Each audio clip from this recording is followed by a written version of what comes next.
this video, we'll be talking on the numerical questions of the basic electrical engineering semester paper with set 1, 2 and 3. The first question was given with the circuit over here. The current through the 3 ohm is 3 ampere and we need to prove it by using Thevenin theorem. To redraw the circuit, the load need to be removed.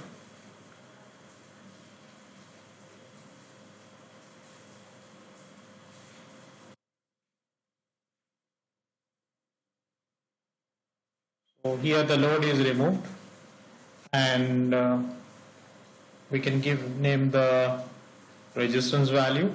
Let us keep this V and I as it is so that in different sets these values are only changed and these terminals are A and B. So to get the value of VAB, VAB is nothing but the Thevenin resistance VTH. I need to use a KVL in any one of the path. So by using this path and let the current is flowing because from the circuit we can know that this current is, so current source is there in the circuit, so only the current which is flowing is capital I. And the drop over here is like from the Ohm's law, we can get the sign over here and we can write VAB is equal to I into 1 minus V, and that is nothing but I minus V, and we will get the value of VAB as I minus V. Let us keep as it is, volt. Now to get the value of RTH, the same circuit can be replaced with the voltage source with internal resistance as 0 and the current source with internal resistance of infinite.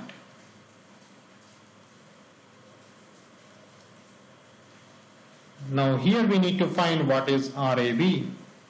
So obviously this value is 1 ohm. Now to get the value of IL,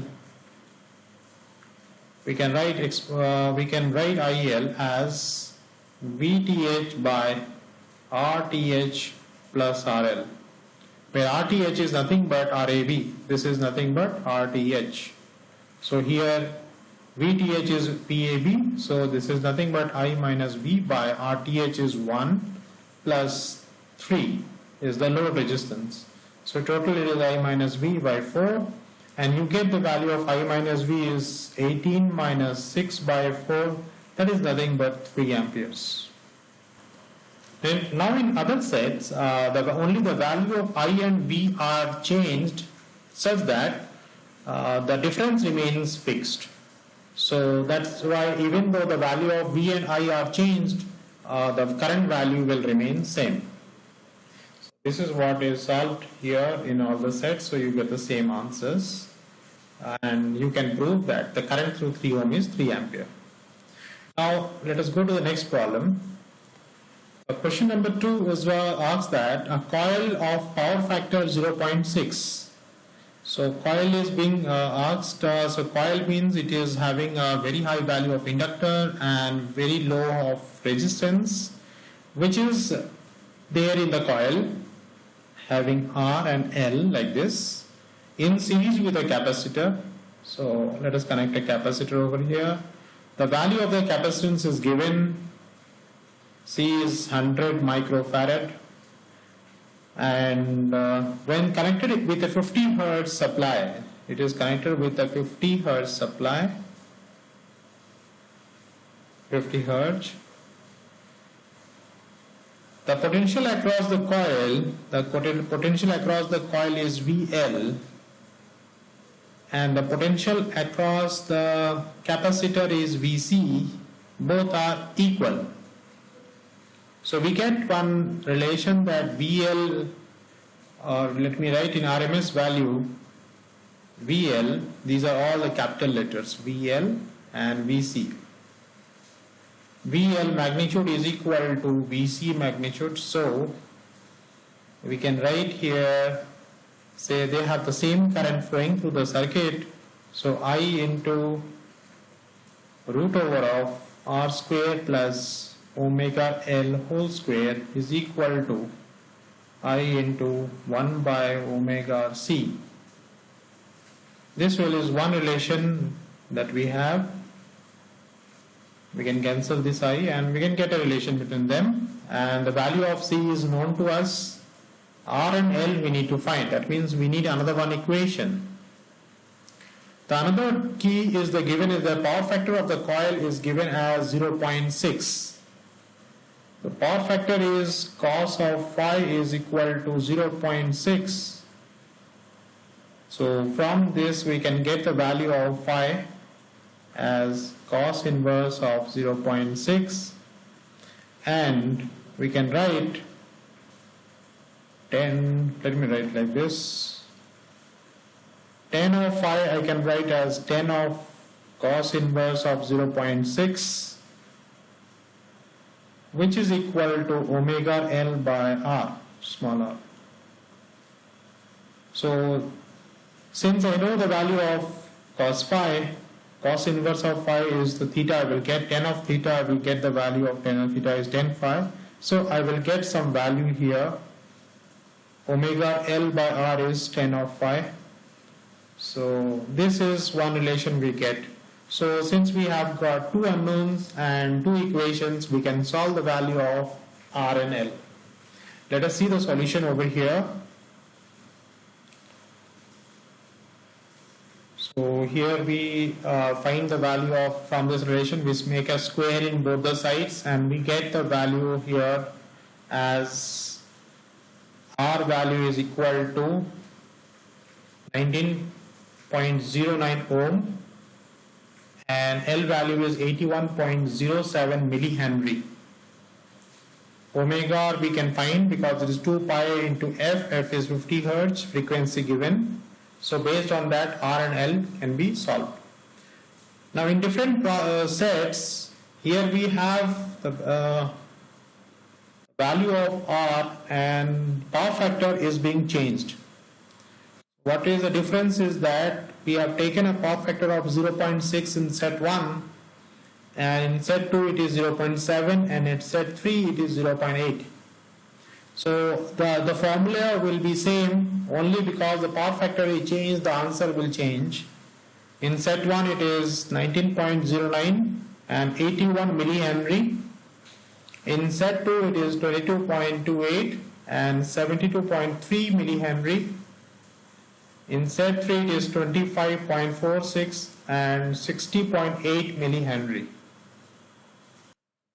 Now coming back to this problem, where determine the power delivered by the voltage source. So the power delivered by the voltage source, there is only one voltage source. So power delivered means the current direction is already fixed. That is, let us say Ix. Using the node analysis. So we need to use the node analysis, and all the value of R is 1 ohm. So the calculation get easier. And the value of the current is 6 amperes and the voltage is 6 volts. Intensely these two values are taken fixed so that you will get same method to solve, and in different sets you will get the same different answers, but the technique will remain same. So in this case we can make a node analysis over here. Let us say if I am not using a super node or like that, so I am just using node 1, 2 and 3, and now I can write an equation, and other one I can use this as a reference. So let me write an equation for node 1. So node 1 I can write as V1, this is divided by 1. So V1 by R, it is the 1 I can write. So rather than I can simply write V1, then V1 minus V2 by 1, V1 minus V2 divided by 1, so that is 1, another one. So these three currents are going out of the node 1. So the third one is V1 minus V3 by 1. So this is equal to 0. This is equation for node 1. Another equation for node 2 will be This is equation for node 2. Let us imagine that all the currents are coming out of the node 2. So if I say current is going from 2 to 1, so it is V2 minus V1. This imagining all these things is that we simply need to add these values. That is the reason of imagining in all the currents are going out. Plus our direction of imagination is downward and this current is upward, so this will be minus 6. Then plus on this side the given direction is on the left, Ix, but our direction is right, so it is minus of Ix. This is the node 2. Now we can have in node 3, equation for node 3, let us imagine again all the current is coming out of the node 3. So here let us go node 3 to the reference, so we can have V3, another one which is going from 3 to 2. There is no resistance, so the current which is imagined that Ix is the current, so let us keep that current Ix. And another current is from 3 to 1, it will be V3 minus V1 is equal to 0. So we get the equation 1, 2 and 3. In equation 2 and 3, if we see that there is a minus of Ix and there is a plus of Ix, so if I add these two, 2 and 3, I will get to one equation. Then we need another equation definitely. That equation we can form because the voltage source is there 6 volt between the node 2 and 3. So we can simply write V2 minus V3 is equal to 6. So this may be the equation 4. So 2 and 3 combine to form one equation. Equation 1 is already there, equation 4 is there. So we have 3 equations and 3 unknowns. So from that, once you know the value of these values of like what is the current, any two V3 and V1 suppose you know, so you can get the value of this current through here. And this current also you will know, so you can find what is the value of Ix. By applying KCL in node 3, KCL at node 3 or KCL at node 4, you can get the current Ix value. So we have solved it already, and by solving it we get an equation like this, and we use the Cramer's rule to solve it. So we get the V1, V2, V3 solved in terms of I and V. We didn't change the value of I and V. And there is a delta over here. So this delta is found to be minus 5. And then after solving it, you get the value of V1 and V2. Then you can solve it like this, and you get finally the value of Ix is coming as minus x by 5.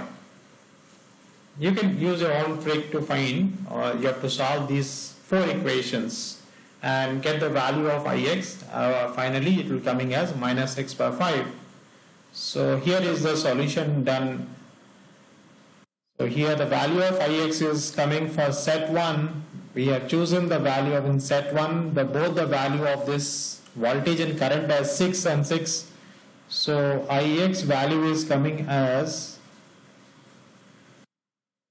minus 6 by 5. This is the value of Ix.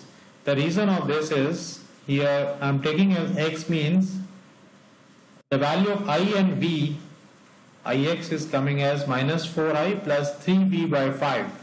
If the value of I and V are fixed, I am getting minus 4x plus 3x, which comes out as minus x by 5. Otherwise it will not be the case. So only if you have the same value of the voltage source and the current source, which is taken as 6 over here. In other set there is written 5, another set it is 4. So if you have 4 and 4, 6 and 6, 5 and 5, so they will give you the same result over here. Minus 4 of that, so you will get minus x by 5. So x value is, in set 1 it is 6, in set 2 it is 5, and set 3 it is 4. So putting the value of Ix, we are getting it is minus 6 by 5. So the power delivered Is asked what is the power delivered is the voltage and the current. We have to keep this with the sign as it is. So 6 into minus 6 by 5, that is coming out minus 36 by 5. It is minus 7.2 watt. It means that the power delivered is negative, means the power is absorbed. That value is the power absorbed. If the question asks, it is 7.2 watt. Since the question is asked what is the power delivered, then it is minus 7.2 watt. Similarly, this is another solution is there. Just we take the value of I and V as X, and then we easily find out, and here we are getting is minus X by 5. So for a different set, you just need to change the value of instead of 6. So here it is for set 1, it is minus 6 by 5 into 6, minus 5 by 5 into 5, minus 4 by 5 into 4. So these are the different values of power delivered in different sets, and the current accordingly. Now the next question, question 4, the voltage across a 100 millihenry inductor is given by the expression Vt. This is the expression of the voltage across a inductor. So obviously the current through the inductor is, let me write, voltage is equal to V of t is equal to L di by dt. I can write I of t because if the voltage is a function of time, the current is also the function of time. So from here I can write I of t is equal to 1 by L integration minus infinite to up to t, sometime t. So I can change this variable here, V of x dx. Further, we can write this as, because we know below before t equals to 0 it is 0, so I can write 1 by L 0 to t V of x. So the value of V of x I can substitute over here, 10 e to the power minus 2x. It is in millivolt, so I will get the answer of current also in milliampere dx. This is in milliampere we will get. So we need to solve the value of this I of t. Then for the power expression, the expression of power as a function of time will obviously, it is equal to V of t into I of t. Then we can find the energy we can find as equals to half L, with time we can find I square t. So this will be in joule, this will be in watt. So if it is in milli and milli, so you will get a microwatt, and here you will get in microjoules. So this has been solved here. So this has been solved for different set. In set 1, the value of the exponential here is minus 2x. So in set 2 it is minus 3, in set 4 it is minus 4. Other things remain same. The value of L is mentioned over, is substituted, and we integrated e to the power minus 2x. Integration is same, e to the minus 2x by minus 2. Then putting the limit 0 to t, we get 50, 1 minus e to the minus 2t milliampere. And power is given as V of t into I of t. So it will be just multiplying 50 into 100, that is 500. Other things just substitute as it is in microwatt. And the energy is given by half Li square, and then we get by squaring it we get it in micro.